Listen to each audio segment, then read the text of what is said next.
Yuma, Gorabari, Muralangalang.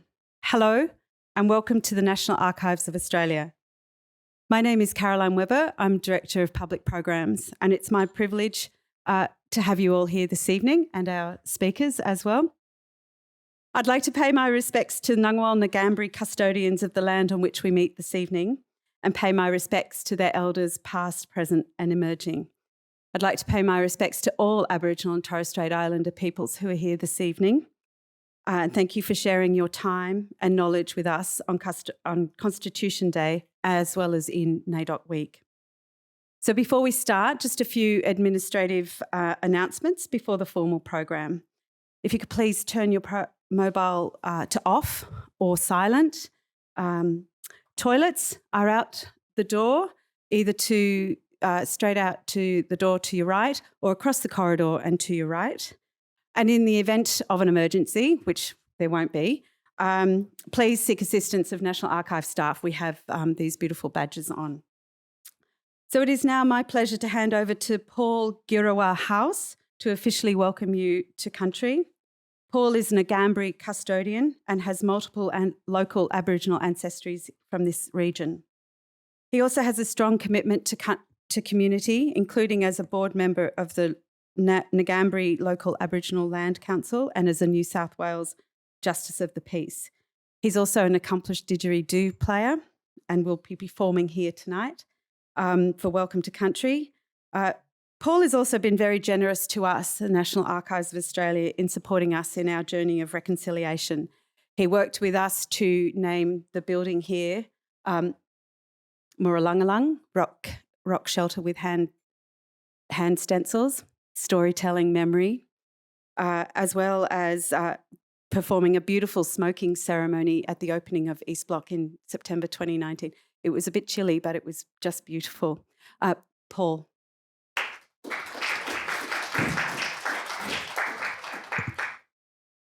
Mandanguwu, Wurrugawurri, thank you, Carolyn, and Yuria Marang, Jumburuburu Marambang, good evening, Marinya Mayin, everyone. Yuandu Paul Girawa House, my name is Paul Girawa House. Nadu Maradu Marai Biringo, Guji Gango, Nyambri, Nurumbango Dara. I was born here at the centre of my ancestral country, at the Old Canberra Hospital. God bless it. Anyone born in the Old Canberra Hospital? 1, 2. We're in 3, 4. Yeah, we're an endangered species, aren't we? I like to say that. So Yilingulling Bull, Gibbabungle, Woggabull, Migay Bull, Didanilbang Mayin, Megan, Thomas, Paul, Hannah, Director General Simon Frood, Auntie Pat Anderson, Noya Goya Malang, Marambang Malang. It's wonderful. It's fabulous to be here this evening to share this Welcome to Country Marinya with everyone. So Yadin Jamali, Nyambri, Gumal, Wogalu, Wallabalawa, Nunawa, Mujigang, Yanang Bujanda. My respects to Nyambri, Gumal, Wogalu, Wallabalawa, elders past and present. Yadin Jamarabu, Mujigango, Nurumbanjigu, and Ninya Yiridu. My respects to all elders and all people from all parts of the country. Nyambri and Wogalu, Wallabalawa, Nunawa, Wiradri, Mujigang, Yanang Bujandu. Nyambri, Wogalu, Wallabalawa, Nunawa, and Wiradri elders. Welcome you all to the country. Mamba wara naminyago, wara gabinya, wara daraigo, winningalago, baligo, looking to see, listening to hear, and learning to understand. Nadu wurigabigi balabambo gubo, balagi bango, going guliala dumbali now. Muraway marambo.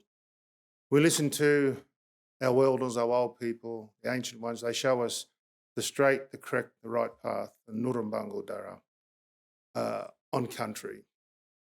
Yeah. Our welcome to country is always made in the spirit of peace and a desire for harmony for all people of the modern ACT and surrounds. And our main aim as local custodians always is to establish an atmosphere of mutual respect through the acknowledgement of our ancestors and the recognition of our rights to declare our special place in the pre and post history of the region. Yinjamara Magagiri Biringa Bogongu Dirunda. Respect can be found in the journey of the Bogong moths in the mountain. Yinjamara Bala Walam Wanga Dabu, Murmadan Dabu, Bamuyu Maradu, Gurungambira. Respect can be found in the grinding stones and the carved trees made long ago on country. Yinjamara wala birida bina birra wurruwan Nyambri Julang. Respect can be found in the Nyambri River quietly moving through country. Yinjamara bala magam nawa wijango yina wangara daganda baba yirinigo. Respect is how women dig for yams in the earth. We've cared for Mother Earth since the dawn of time, and evidence of our occupation, our sovereignty, our nationhood can be seen everywhere throughout the land. We've cared for Mother Earth since the dawn of time, and evidence of our occupation is everywhere. Muramuginya, Injamara Muramuru Widambidadara. A respectful way of life cares for country. Injamara Widambida Marando Gobo, Gira Gobo, Yando Gobo. Respect is taking responsibility for the now, the past, the present, and the future. I'd like to acknowledge my mother, Dr. Annie Matilda House. Because of her, I can. Because of her, lots of people can here on country. I'd like to just share with you the law of the land. The law of the land talks about giving respect and honour to all people in all parts of the country, being patient, being polite, being gentle, and people will respect you. Maragalada walan maya mayangalang. Hold fast to each other, empower the people. Dira yawana murawara nawambira. Get up, stand up, show up. Walang gumala mara gurai. Be brave, make change. All these themes for this year's Dinner Bulon Nombe 2022 Reconciliation Week and this NAIDOC Week currently now. NAIDOC Week, by the way, is every week for our people. We don't have to wait to have it, on an annual occasion. We as First Nations people celebrate our history, our connection to country, and celebrate that every day of our lives. We have to. We have so much to share. So we talk about under the concrete of this, the buildings of our cities, our country, towns, the concrete, the steel, the glass. There's a rich, powerful, compelling First Nation history, the 65,000 plus history, which is now a shared history that belongs to all of us. We all have a responsibility in looking after country. And with respect to all of us as contemporary Australians, our ancestors never ceded this country, never gave this country up. It was stolen without consent or treaty. We've never been compensated for our losses. And these are matters yet to be resolved. And hopefully we can resolve lots of these big key fundamental issues for our people through voice, treaty and truth telling. So it's an exciting time for First Nation people and all Australians in this nation, especially around constitutional recognition and our voice and our right for our voice to be enshrined in the Constitution. So with that, I'd like to say, Yinja Mara Mara Nyinya Girama Maranya, respect shapes us and lifts up the people. Gurubari, Gaimbanya, welcome, and Mandangu, Wurugawari. Thank you.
Thank you, Paul, for your welcome to country.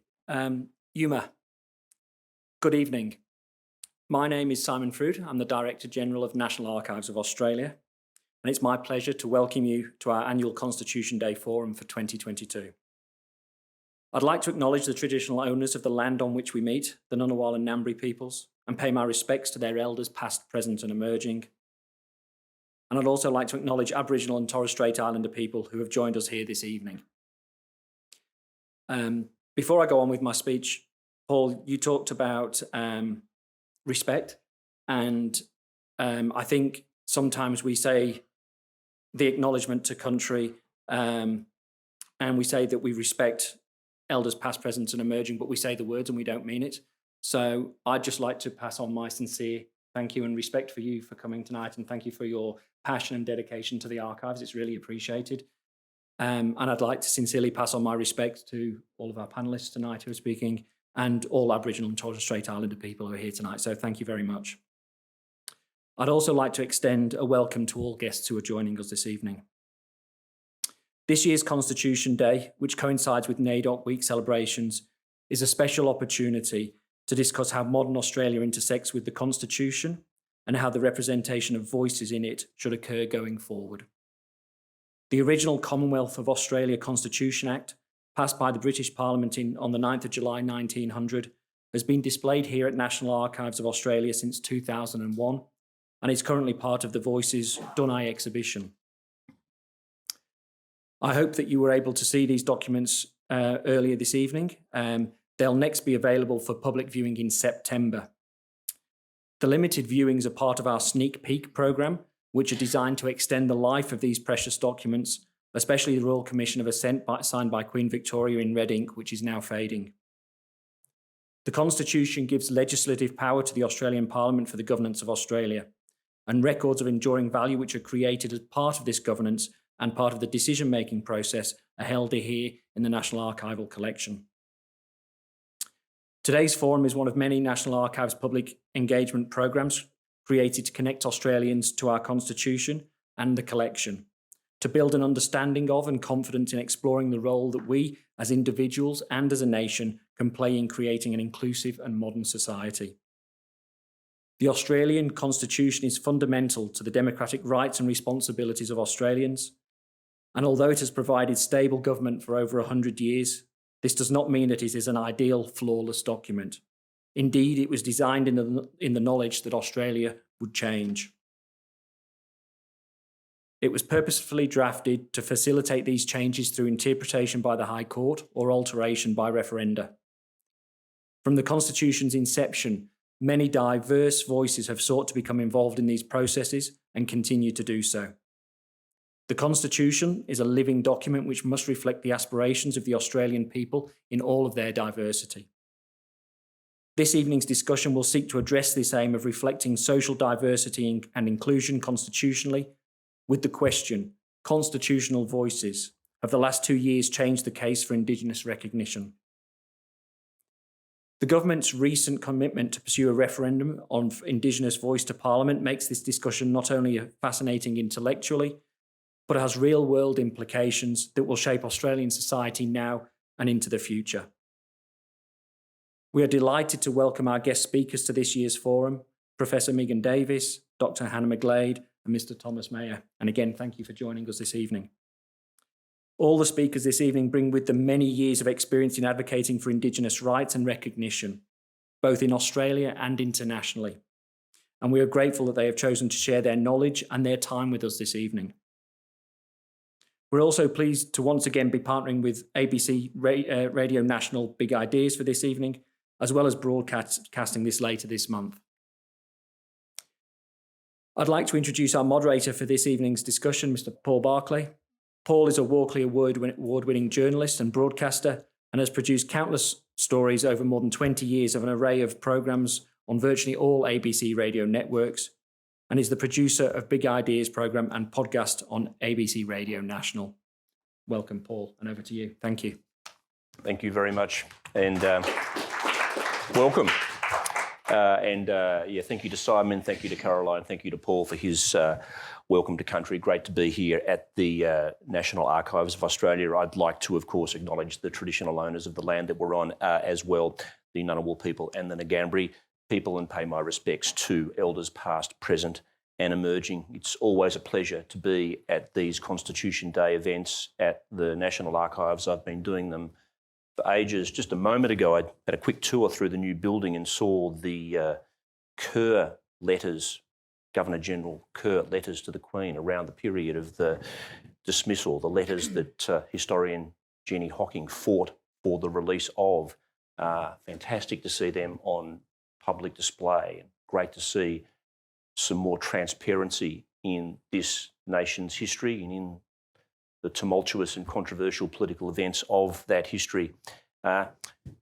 You may know that it's the 5th anniversary of the Uluru Statement from the Heart being gifted to the people of Australia, but it's also 10 years since the National Archives hosted a Constitution Day forum just like this one, discussing constitutional recognition for First Nations people, which had been the subject of an expert panel that year.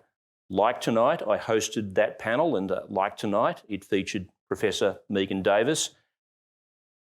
Suffice to say, though, the quest for constitutional recognition has been, as we can see, a long road, but perhaps there's some light at the end of the tunnel. A new Prime Minister, a new government, some fresh momentum, it would seem, is apparent in the push for a constitutionally enshrined voice for First Nations people. I commit to the Uluru Statement from the Heart in full. They were the first words, pretty much, of Anthony Albanese when he stood up that night to claim victory as the Prime Minister of Australia. Almost before he said anything else, he said those words. So it's looking like we're going to have a referendum in the next year, 18 months or so, perhaps even as early as next year. Will Australians support it? How will the voice be constituted? What will it achieve? What about the proposals for treaty and truth-telling? Tonight we're going to talk about the significance of fully recognising First Nations Australians in our Constitution. We have a terrific panel of people. Professor Megan Davis on my left is a cobble woman. These are truncated descriptions, I should say, because we'd be here all night if I gave full CVs of our eminent guests. But yes, Megan is a cobble woman, activist, human rights lawyer, known for her work in the UN and in the national debate on constitutional reform. Thomas Mayer is Kurareg, Kalkagal and Erabumle man. I hope I've got that right. Or close enough, author, activist who's played a key role in the people's movement for a constitutionally enshrined voice, and Dr. Hannah McGlade is a Noongar woman, human rights activist, lawyer who's advocated and published widely on many aspects of Aboriginal legal issues. Please welcome all of them along tonight.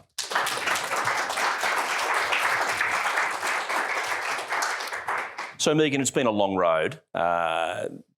We spoke about this, as I said, 10 or so years ago. What's different now? How has the mood changed with the Uluru Statement and with the new government? Well, we're in our second decade, so it's the 11th year of this constitutional recognition journey or project in Australia. Obviously, what's different now is that we have a leader and a government that's supportive of constitutional recognition and of moving this to a referendum with the Australian people. The terms of reference of both the expert panel in 2011 and the terms of reference of the Referendum Council in late 2015 were all about getting the nation to the ballot box. And a lot of work has been done in that 11 years, and a lot of work has been done since Uluru in the past 5 years. And one of the key features anywhere in the world in terms of constitutional change or transformative change is leadership and political courage of leaders. And I think that's what was demonstrated in the commitment by the Albanese government and Anthony Albanese choosing to privilege Uluru in his victory speech. So we're in a very different place now because you have political will and you have leadership, and he has a pretty strong leadership team around him. He selected two very, very good politicians, Linda Burney and Patrick Dodson to shepherd this, as well as a very good Attorney General, Mark Dreyfus. So there's a very strong leadership there in terms of pushing this forward. So we are in some ways in uncharted waters, given that Australia hasn't successfully changed the Constitution for 40 years and hasn't gone to a referendum for 20.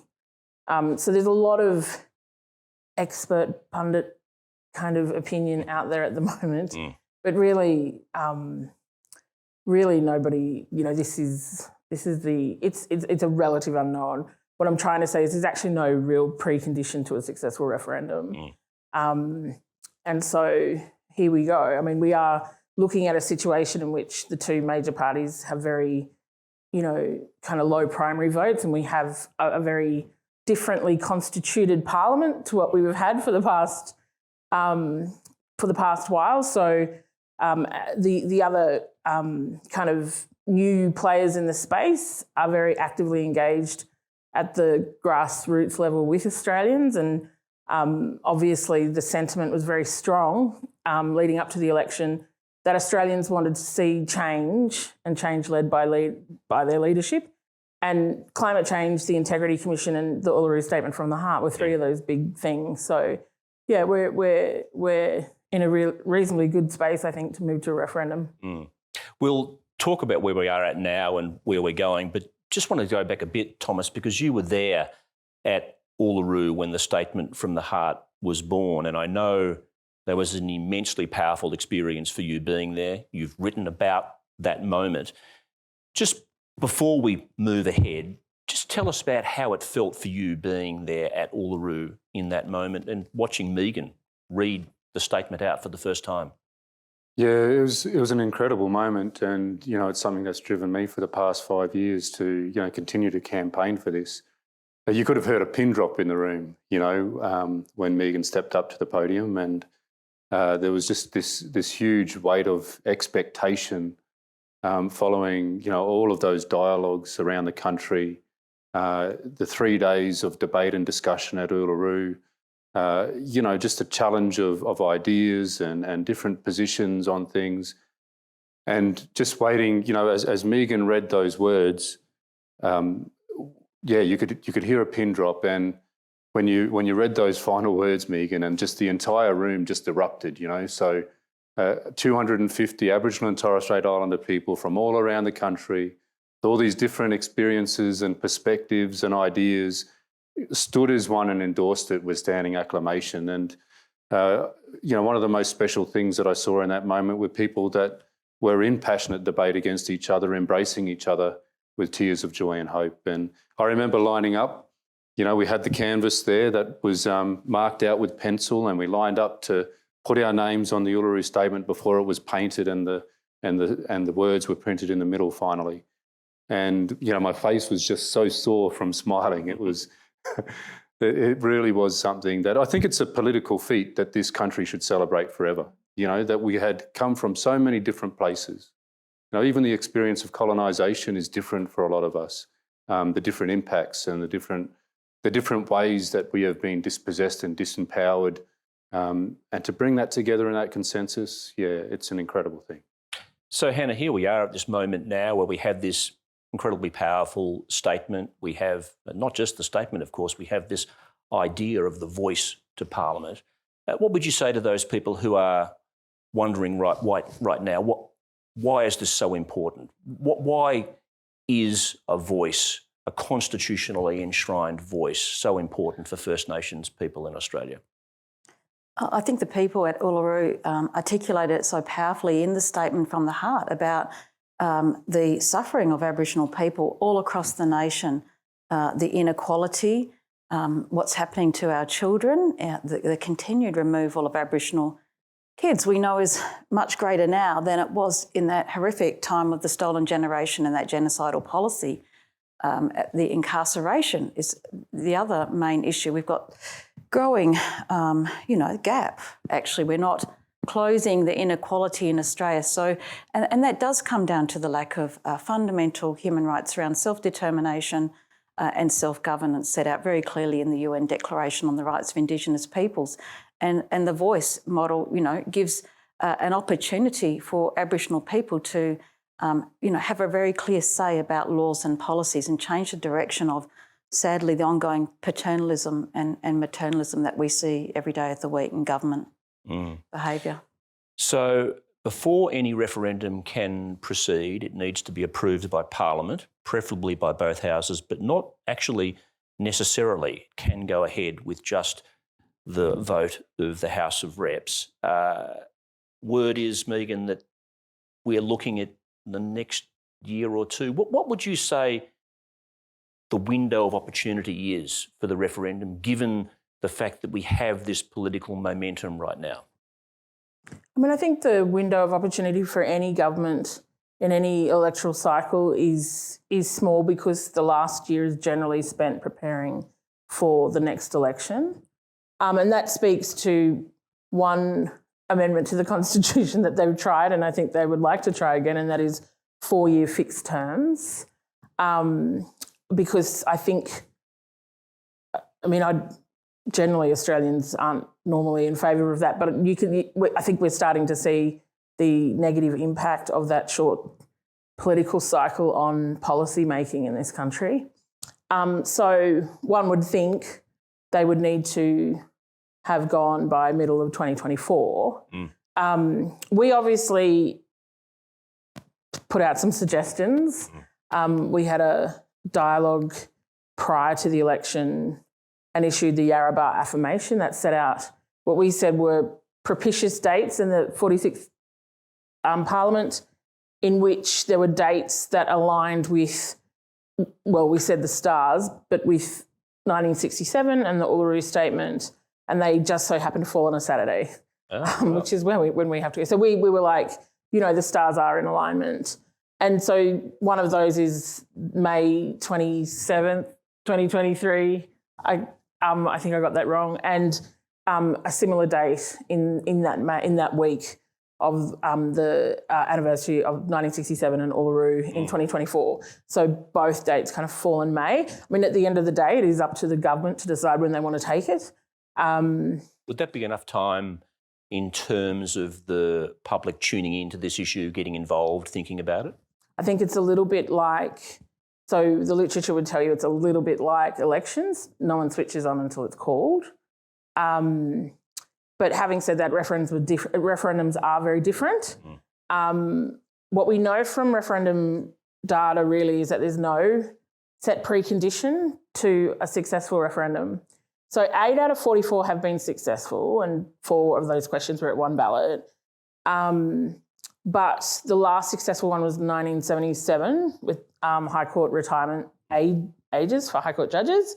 And so what we're hearing from electoral law experts is that really the data from 1977 and backwards in terms of the successful referendums, it's just bad data, that we shouldn't be relying on it, because Australia today is a very different country. The 2 biggest factors that make this a really different, environment are that the levels of trust of Australians in their public institutions are at an all-time low, including Parliament and politicians. But in 1977 and the successful referendums, it was very high. There were record high levels of support and faith in institutions. Another issue about the 8 out of 44 is that most of the 44 were about expansion of federal power. And Australians generally say no to expansion of federal power. So look, there's a lot of data to mine through in terms of past referendums, but really I think, my advice to the government is focus on this one. But when people and media keep saying, middle of next year, is that enough time? Well, I don't know, but nor do the media, right? So, I mean, if the government puts its weight behind a very robust campaign of civics education and knowledge about the voice and what Australians are voting on, so that they're fully informed on what they're voting on when they go to the ballot box, then who knows, 3 months, 4 months, no one really knows. And there's no rule about how long you need to educate the nation for. Yeah. And Hannah, I was going to say, this is really a situation where in a sense, we don't want to be too afraid to fail, right? Because if we let the fear of failure paralyse us, there is never really an optimum time for this. Absolutely. I mean, it's time to be brave. We've had this process going on for more than 2 decades, and it's exciting. And, you know, our Prime Minister actually committing before else to the Uluru Statement and a referendum. So it's a beautiful time. I think the brave feeling is absolutely where we should be, you know, looking at. So do you think the date itself is important? I mean, the symbolism of, say, the 27th of May. The other date I've heard actually is 27th of January, the day after Invasion Day, as many people describe it. Do you think having a date that carries some symbolism might help with the referendum? Well, certainly at the Cairns meeting, that was the idea of the anniversary of the last successful referendum and the amazing work that the Aboriginal people did then. The handful of people, weren't they, who were just so passionate and committed and persuaded Australia to vote yes for such an important referendum. So that was an incredibly symbolic day. It's a good choice. Yeah. Any thoughts, Thomas? Yeah, I think I think the sentiment of the Australian people is with us. I think, you know, we've also had many decades of truth-telling. There's been, you know, at least more than 2 decades of reconciliation work, of marches across bridges, of morning teas and all of that. And you know, around and around we go. I think people are ready to actually transfer that truth-telling into giving our people the recognition that we deserve at the ballot box. A lot of talk, Megan, about the question. So the interesting point here that the referendum for a constitutionally enshrined voice doesn't need to specify the precise design of how that voice would operate. That can be left up to the legislature to determine later. So given that, what would be the type of question that we'd be looking at being asked at the referendum? So this is a technique that drafters for all constitutions use. There's a number of techniques when you're drafting a constitution from scratch, but one is to do with the decision to defer detail. So, for example, when the Australian Constitution came into being in 1901, the High Court was recognised in a provision in the Constitution, but it wasn't set up in legislation until, you know, 2, 3, 4 years later. The point being, they call it a decision to defer. And a decision to defer can be tricky because you've got to find on the spectrum how much detail people need to be informed and feel confident of the vote.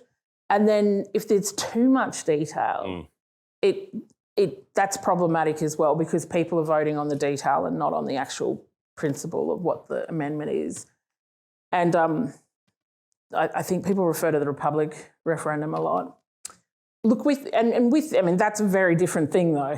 You know, becoming a constitutional or independent a republic is a very different thing. So, in relation to this, we've always preferred not to have the bricks and mortar. We're not putting the bricks and mortar of a model into the Constitution. There's a lot of risk involved in that. Well, you wouldn't do it anyway, but the risk of it is that you would be embedding a model that might be not fit for purpose in, say, 1952, I'm going backwards, 2052. So you need to set up the enabling provision in a way it provides agility to the Parliament to shift and amend the body if different parts of it are problematic, etc. And this probably, you know, would have been an interesting exercise with ATSIC instead of just abolishing the entire thing and ripping out all of that community and bush infrastructure, but, you know, actually enabling the Parliament to amend it in line with what the ATSIC review was, and that was devolution to the regional council. So really what the provision is an enabling provision that sets up a new power in the Australian Constitution that provides the Parliament with the power to set up a voice. And the functions and the objectives of that voice are to be determined by the Parliament at a future date. And then generally a piece of legislation would be passed at the same time, or a bill would be put forward at the same time that sets up a process for the design once the referendum gets up. And then that process would engage First Nations peoples appropriately in the design of that body. And that fits perfectly with the notion that Australians support a constitutionally recognised voice, because if you do, then you understand that it's really important that communities are actively involved from the ground level in the design of that body. Yeah. What we know from 600 years of Westminster parliamentarianism and all of the design of what we've inherited from the UK and the US is that most institutions rise and fall on legitimacy and trust. And for our people, if they're not actively involved in the design, then the body won't have legitimacy and it will fall over. And that's probably what happened to the National Congress of Australia's First Peoples, right? Most mob weren't involved in the design of that. So you do the design after. Yep. The actual question is drawn from the legislation that's passed in the referendum bill. Yep. So it will be simple. I think Linda said that the other day. I don't think she said keep it simple. And so I think the government will be cognizant of that, not to overcomplicate it. I should add here, though, the Morrison government did have a select committee in its final year on amendments to the Referendum Machinery Act. And some of those amendments need to be made to modernise the Act. For example, currently the Act does not recognise the use of social media. So the material that is mailed to Australians is done via the post. And so there's things like that need to be fixed up in that Referendum Machinery Act. So really a lot of this is dictated, including the question by, so Australian referendums are regulated by two things, the Constitution and by the Referendum Machinery Act. And so really there is a framework there in which the government has to abide by to get this out the door. But the question will be simple, something like, do you support a First Nations voice to the Parliament to be enshrined in the Australian Constitution? And then the actual technical aspects that are kind of annexed to the to the question. Yeah. And significantly, Hannah, this is a constitutionally enshrined body. I mean, we just heard from Megan referring to ATSIC. You did some work for ATSIC. We know, I think it's fair to say that it was an imperfect body. However, it was able to be abolished by statute. The significance of this body is that it's in the Constitution. It cannot be abolished by political will.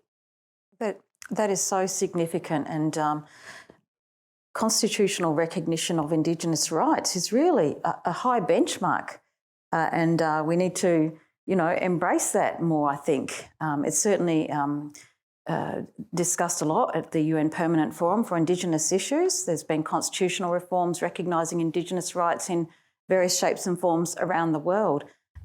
This proposal, has been described as modest, and I think in some ways it is.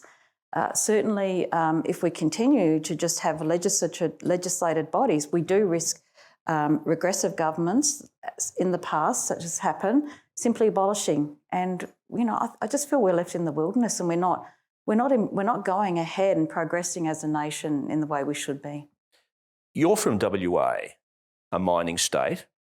It was in WA where we know the Juukan Gorge cave was destroyed by a mining company, a shocking act of cultural heritage destruction.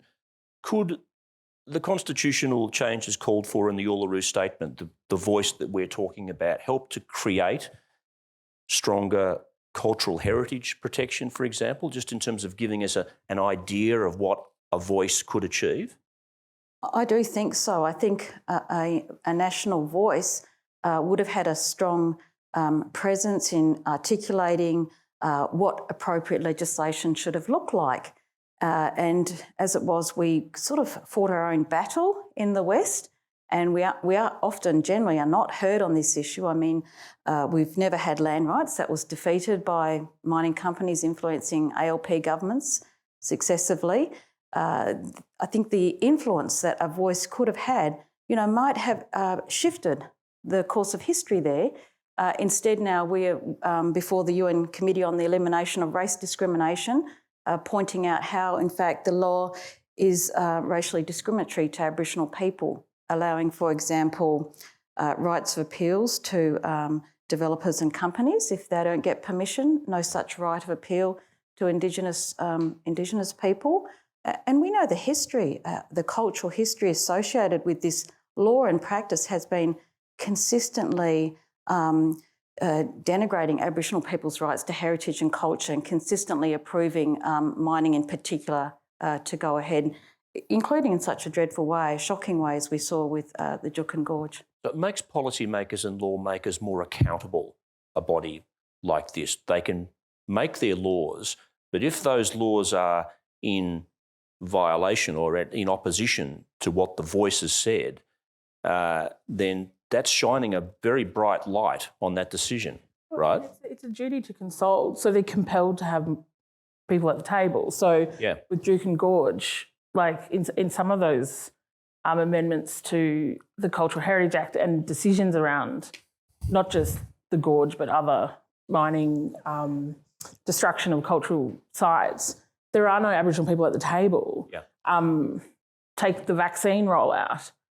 There was no Aboriginal people at the table when they were discussing the rollout of vaccines across that's even with a coalition of peaks and a Close the Gap agreement. We still weren't at the table. So a big part of the discussion and the dialogues about the voice was about compelling. How do you compel the state to listen to our voice?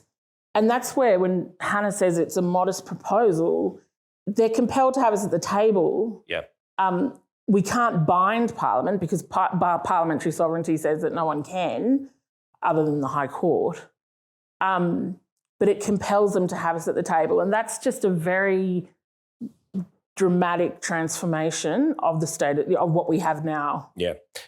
Thomas, you wrote an essay about the Constitution being frozen in time, a bland mechanical document you described it as, that was conceived after 100 years of genocide and slavery and so on, that's done little to empower First Nations people. That was what you wrote. Can the Constitution kind of redeem itself for First Nations people through this voice?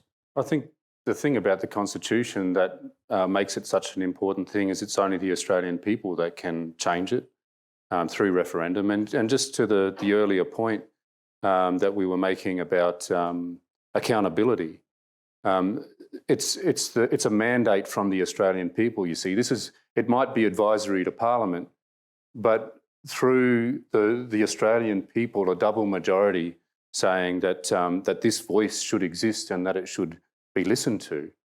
I mean, that gives it, that's as much a compulsion as the legal aspect of that provision in the Constitution. And at present, there is no accountability. I mean, going to the part of my essay that you talked about, in 1901, when the Constitution and the Federation of Australia came to be, it didn't stop. There was nothing in there that stopped the genocide and the neglect of our people. And so really, to come back to it, it's about the Australian people saying now that this must change.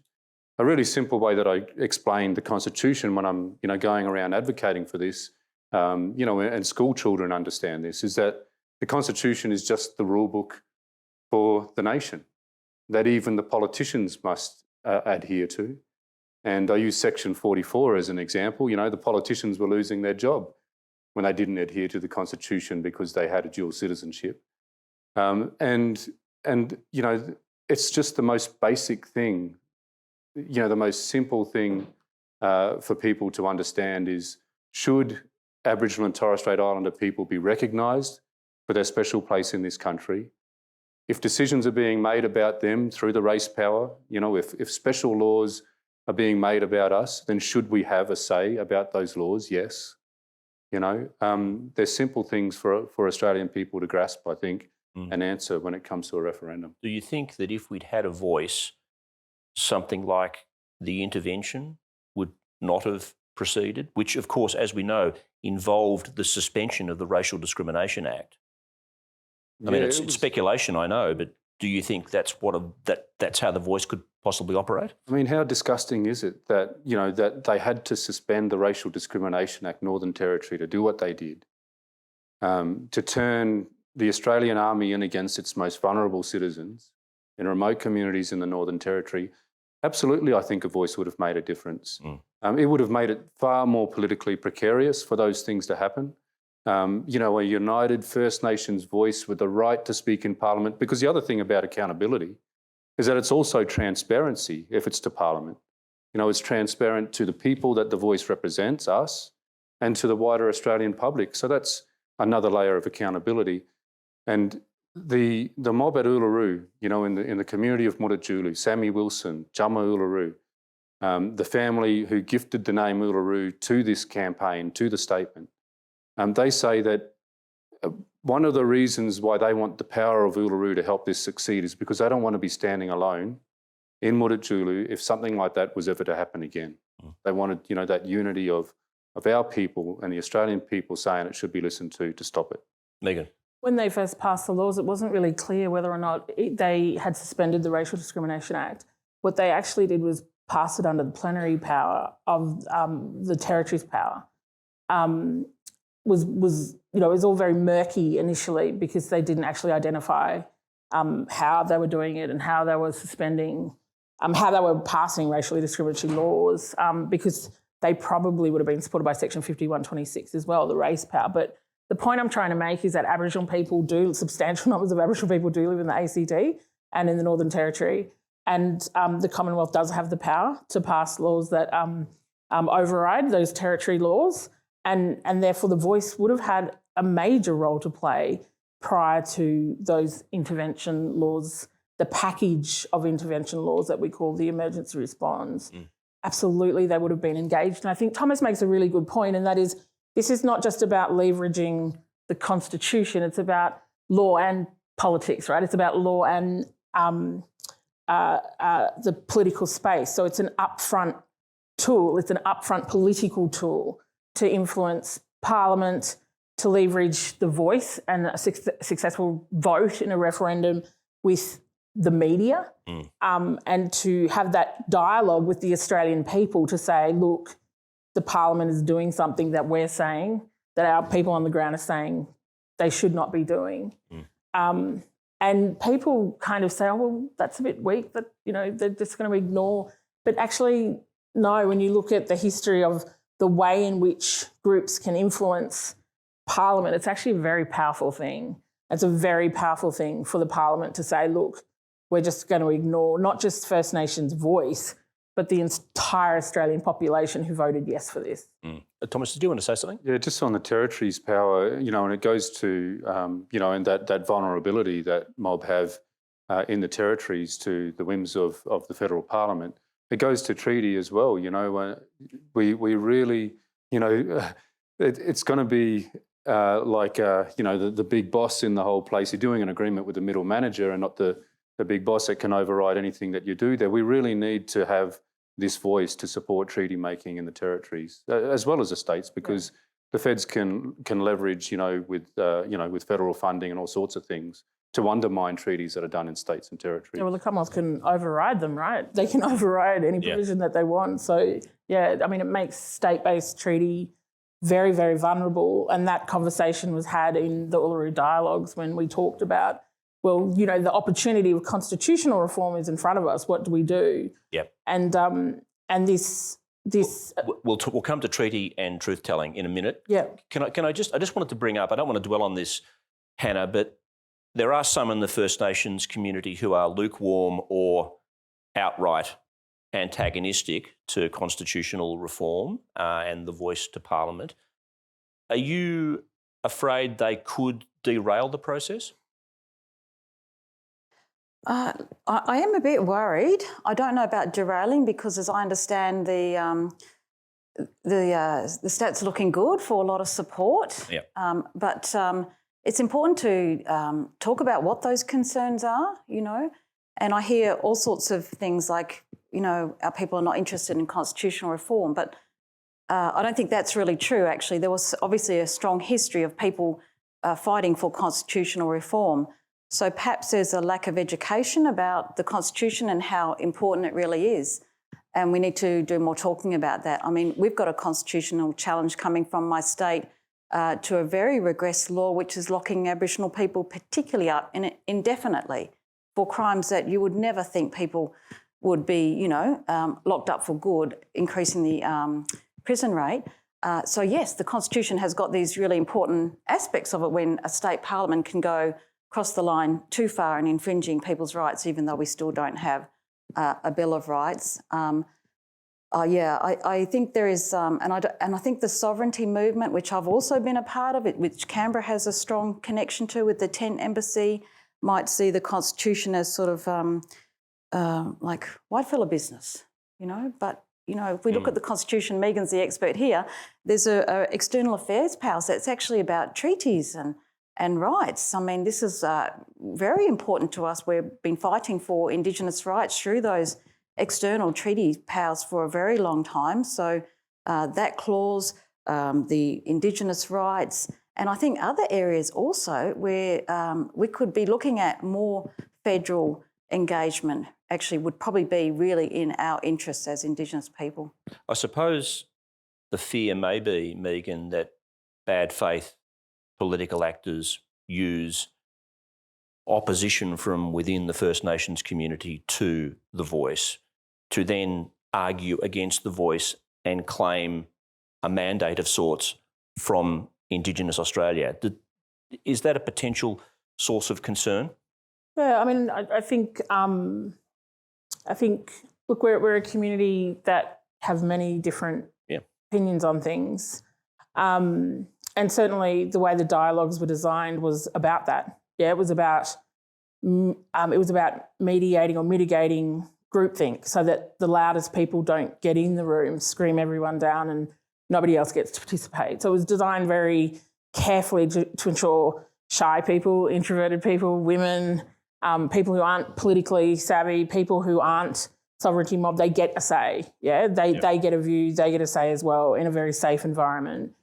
And I forgot your question. Yeah, I was just wondering whether there might be some people in the political arena who might exploit that division. Oh, for sure. I mean, you can see the media are really amplifying those negative views, but Thomas can talk very eloquently to this because he was very involved in managing a lot of this. But, they only ever talked to the 7 people who walked out. They never talked to the 200 who stayed in the room.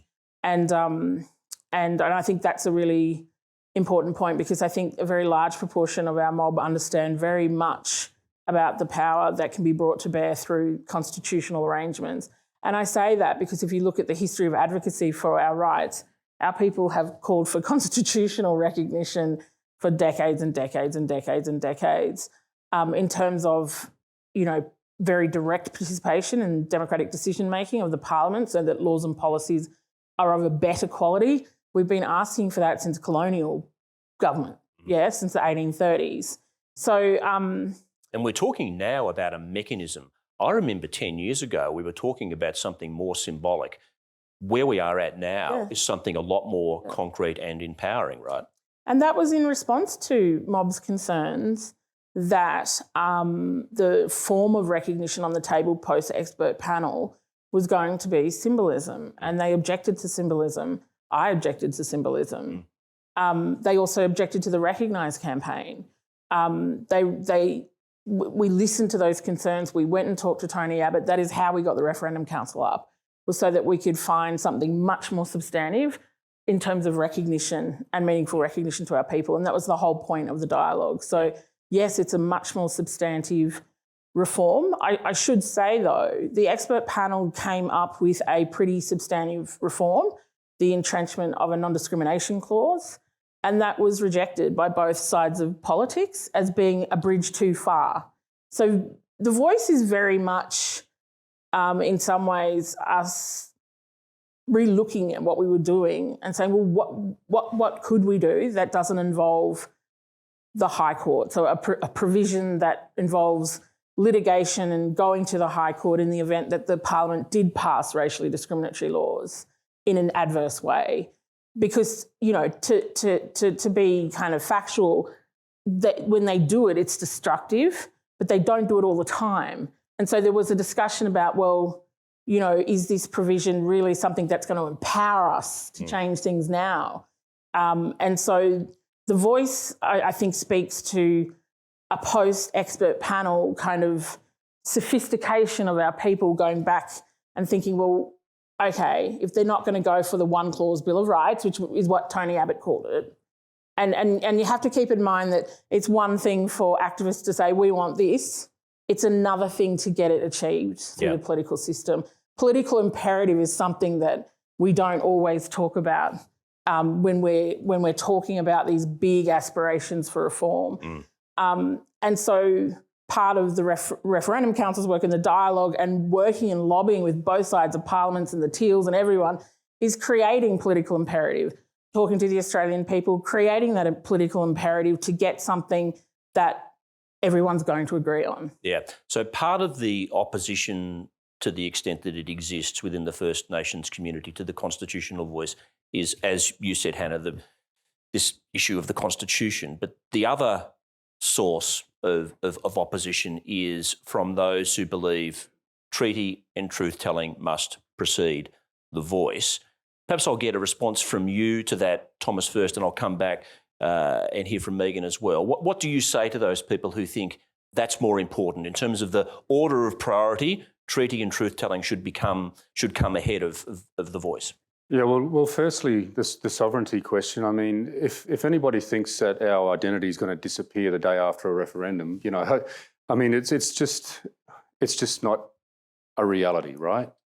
And that's why the Uluru Statement says our sovereignty is a spiritual notion, born therefrom, remain attached thereto, one day return thither. It's so much deeper than any law that could ever be made. If the Constitution in 1901 said there's no such thing as Aboriginal and Torres Strait Islander people, we would still have been there. We still would have struggled for our rights and fought to be where we are today. On the matter of treaty first, I come from the union movement, and a good agreement never precedes the establishment of a strong voice. You know, so whether it's about workers having a voice, which is a union, to be able to negotiate, you know, good outcomes using the truth. And so this goes to whether truth should come first. We've been doing all the truth-telling. The Royal Commission reports are chock-a-block full of truth-telling.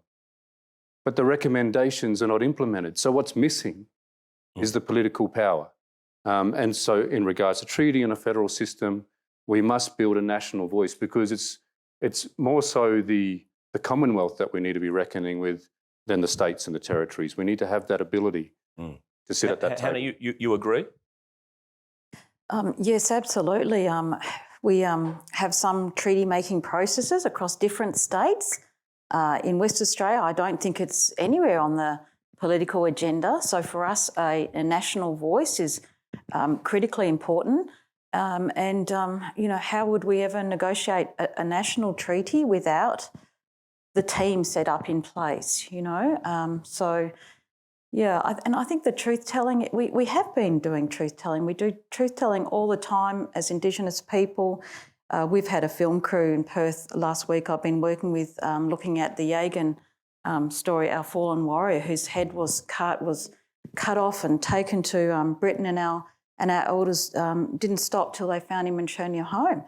And I was in the old Supreme Court library, and I saw horrific records of that colonial violence, including a Captain Bustle, who was a very prominent colonial figure. I was so shocked to read that he actually, at point blank, fired his gun into the head of a 10-year-old girl, a 10-year-old Noongar girl. And he had it was found to be an accidental shooting, and he got a fine that was worth about 10 cents. And I've asked various people, and they don't know this. You know, our truth-telling we're always going to keep doing it. We may look at the Canadian model later on, the TRC, although in Canada now, the last forum session, Canadian Indigenous people were saying many of those important recommendations have not been implemented, that non-Indigenous people are going around to the Indian residential schools and making a mockery of the genocidal process as some sort of tourism industry. So, you know, we have to not be naive that when we have a truth-telling process, another one, because we have had the Royal Commission, we have had bringing them home, and key recommendations, absolutely forgotten. Yeah. Imprisonment shall be last resort. Jurisdiction for Aboriginal children should be transferred to Aboriginal people. Yeah, it's the Greens who I think have put this on the table about treaty and truth-telling preceding the voice. They have, I think, made it clear that they will not let that stand in the way of their support for the voice. So I don't think they will be obstructionist on this. But Megan, if you could just very quickly, the sequence of this was very important at the Uluru Statement Convention. Why was it important? Why was it voice, then truth-telling and treaty? Well, partly because the offer on the table from the Commonwealth was constitutional reform. And so treaty and truth aren't done at that level. And the voice was the primary constitutional provision that every single dialogue chose, and we have records of meetings to show that. And treaties between nations and peoples are bloody hard to get Treaties up, aren't are they? really, really hard. So what we discussed in terms of agreement making, it's interesting because the Broome dialogue ranked treaty last. And that's because agreement making is really common there. And it's tiring and it's exhausting and it's very legalistic. And I think that's the experience of our work at the UN and anyone who does international work with other mobs who have treaties, is that it generates treaty lawyers and treaty law firms and contestation of a legal text, which is what it is. And so although, places like Canada are held up as a utopia, the US, Canada, they're always in the courts, New Zealand, over the contestation of the text. What we actually heard in the dialogues was really interesting, which is why agreement making kind of fell where it did. That is to say, you needed a voice first, because people were very fatigued from native title. So they felt that the native title claim process had ripped a lot of their community apart. There are a lot of communities not talking to each other, a lot of families not talking to each other. And they felt like, us mobs have to treaty with each other before we can treaty with the Crown. There's a real sense that we weren't in a space where we were all really getting on in a cohesive way. And you certainly can't go and treaty with the Crown in a country like Australia where the power imbalance is huge if you're not all getting on. So they talked a lot about dispute resolutions. Services actually was a big thing that came up in the context of agreement making. How do we resolve what's happened through native title and move on together as families and mobs and, So that's really important feedback, I thought. Yeah. Really important feedback. So there was a lot of fatigue. There was a really, so the way we did the invitations was that 60% of the invitations privileged traditional owners and our elders and cultural authority. So there was a lot of much older kind of mob in the room, if I can say that without, as respectfully as. Yeah. And they just spoke really, I thought, incredibly, they're just incredible when it came to power and understanding how the state works and how what we needed as a people to empower ourselves. And people kind of felt we did need a national voice again to coordinate. Yeah. And so if you look at the history of Aboriginal advocacy during colonial times, you can see that there's this kind of sporadic advocacy going on around the country. And then the move to a more national voice was because it's really hard to do that work, and especially in a federation like Australia, where the Commonwealth trumps the states and territories if you don't have that voice at a federal level. Yeah. And so people really felt we needed that to anchor ourselves and to settle things down so that then we could commence on the big picture, which is the settlement, right? The Makarrata, the coming together after a struggle. Yep. That is what agreement making and truth telling is about. So I'll just finish quickly. Yeah. Sorry, I'm just Thomas is raising his hand. Sorry, Thomas. It's okay. I'll just so that's kind of, and at the time there was the Victorian process in South Australia, and I think there was a view that that activity was great, but actually what we need is a national body who could collect precedent, who could provide resources to mobs around the country, because you need to be at a particular threshold to enter into Crown negotiations. And our people felt we don't have enough money, we don't have enough resources, and we're going to need help if we're going to engage, because these are nation to nation, right? It's not a pan-Aboriginal treaty. Yeah. It's many, many, many, many, many treaties. So lots of mobs going to negotiate, and not everyone is ready. So there was a real sophistication, I felt, about what our mobs felt where we were in terms of that process. In other words, if you waited for all of those ducks to be in a row before you entered into a negotiation about a voice, you'd be, God knows when. Our treaties take decades and decades. Thomas. No, that's exactly treaties. Like treaty experts are saying that treaties will take decades, and we've got so much else to do with the justice system, with health, with so much else that we need to achieve. We can't wait decades for who knows what in an agreement with the Commonwealth or a state or treaty. Child removals. But just briefly. Yeah, sure. To rewrite the Uluru Statement, that Greens position, and it was disrespectful, I think, to what was a unprecedented gathering of our people that, as Megan explained, did really hard work on thinking of the logic and strategy behind the sequence that's behind it. It was good to hear Bant, say that they're not going to block that, if a referendum bill goes to Parliament. I think that position, I hope, remains the same, because it's just a nonsense to try and do treaty first when there's so much else to do. Okay, don't have a lot of time left, and I want to just come to this issue of speculating about the chances of success. I think the point's been made earlier that perhaps this notion of bipartisanship in a newly realigned political culture is perhaps not as important as it once was in terms of guaranteeing the success of a referendum. But I note that the assessment that former Prime Minister Malcolm Turnbull made about the voice was that the political assessment he made was that it was too ambitious and that it would inevitably be seen by people as a third chamber. Now, clearly, it's not a third chamber at all, and you've all discussed why that is. Is there any concern among the three of you that it may be seen as too ambitious by the people? Hannah, any thoughts? No, it's really about Aboriginal people having a proper say about laws and policies that affect our people. And we know we're not doing well enough in this country. There's very serious human rights issues. We don't have a Bill of Rights, and it is so basic and reflecting the commitments that we say we uphold. Thomas? It's consistent with our representative democracy, that a people should be able to choose representatives to speak for them and hold them to account, and then hold the Parliament to account, by way of a political voice. It's completely consistent. I think the truth is going to carry us through here. I really do. I think we should have the confidence and the courage that the Australian people will back this, because it is not that much to ask. And just on a related matter, Megan, it's been the convention in the past with a lot of referenda that there is a publicly funded yes case and a no case. Will that be the case this time around? Should it be the case this time around?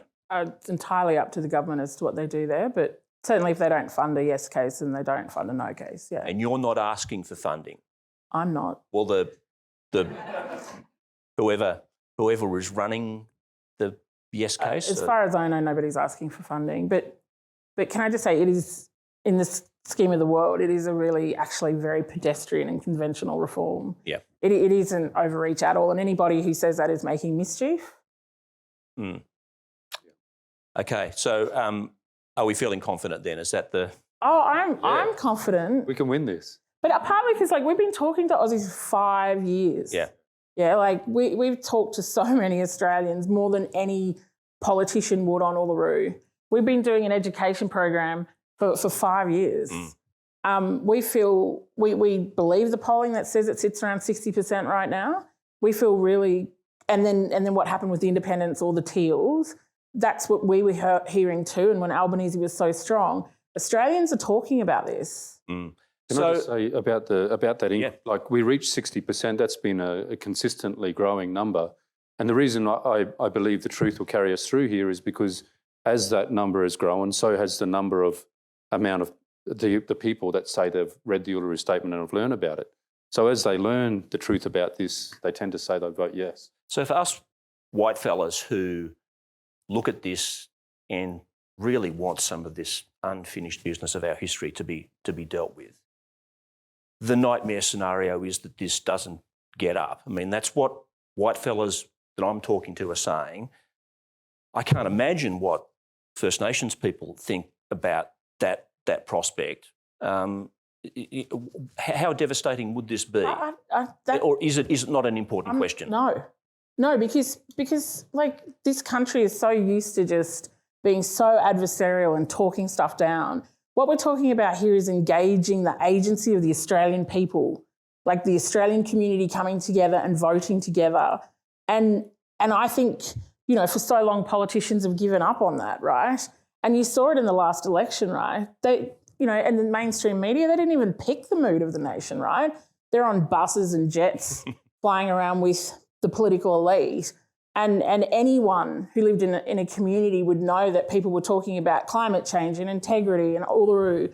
So, you know, we feel really confident that Australians will exercise their democratic, you know, right and their agency to use their voice to give us a voice. Like, you know, we have this campaign we call History is Calling. History is calling. Are we really going to be that generation that once again kicks the can down the road for truth-telling because that's the easier, cheaper option? I think Australians are looking at, a second closing the gap, all of our children being removed. Things aren't getting better. And who's in charge? Bureaucrats, politicians, they're the ones in charge. All we're saying is if you have us at the table, we can drive it because we know our people. And that's something that Australians, they get. Of course they get. Thomas, and then maybe a final point from you, Hannah. Yeah, I mean, we acknowledge country pretty much in everything nowadays, right? You know, at the big sporting games, you know, whatever it is, at school assemblies. It's just the people are starting to understand that what makes us unique as Australians, you know, is the longest continuing culture on the planet. And when they learn that, you know, the Constitution, our rule book, what constitutes us, when we enshrine First Nations voices and recognise that, then that's something that we all share. I think that's enough to get us over the line in itself, let alone the practical reasons that are many. Anna. Yes, we just shouldn't be fearful. We're a very resilient country. We're resilient people. And this will give us a chance to, you know, be talking to each other and shaping and framing our nation in a way that can only be for the better. A voice to Parliament means the voice to the people, right? Because Parliament, you know, it comes from the French word parler, to speak. This is about us wanting to have a dialogue directly to the Australian people because those politicians represent Australians. Great. That is exactly the point I wanted to end the discussion on, full of hope and optimism. Please thank our three fantastic speakers.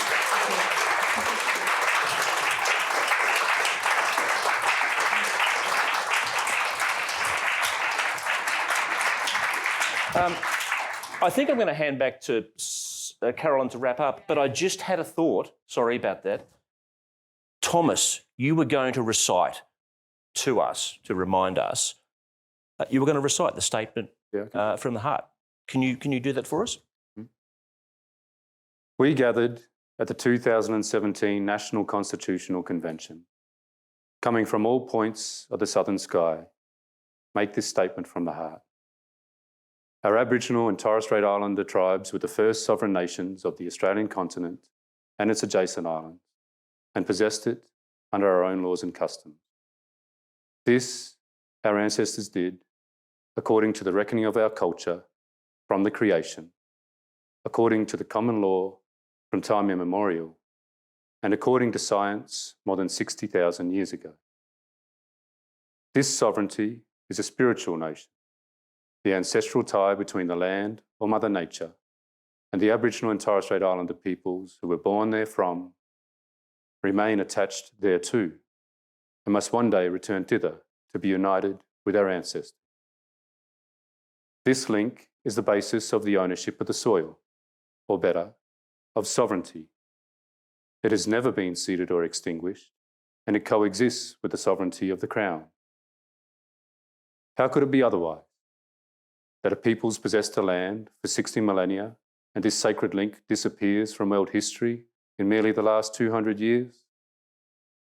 With substantive constitutional change and structural reform, we believe this ancient sovereignty can shine through as a fuller expression of Australia's nationhood. Proportionately, we are the most incarcerated people on the planet. We are not an innately criminal people. Our children are aliened from their families at unprecedented rates.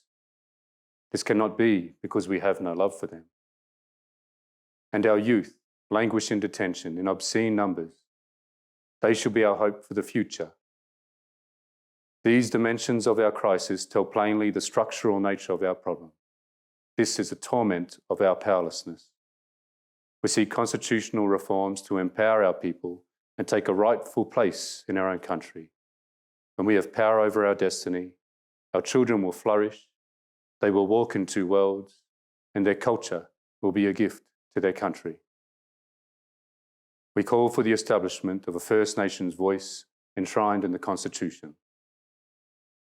Makarrata is the culmination of our agenda, the coming together after a struggle.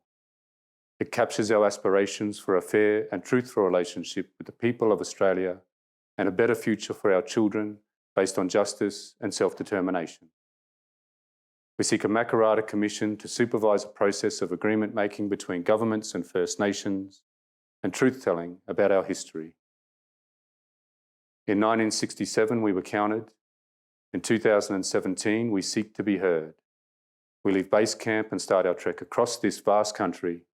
We invite you to walk with us in a movement of the Australian people for a better future.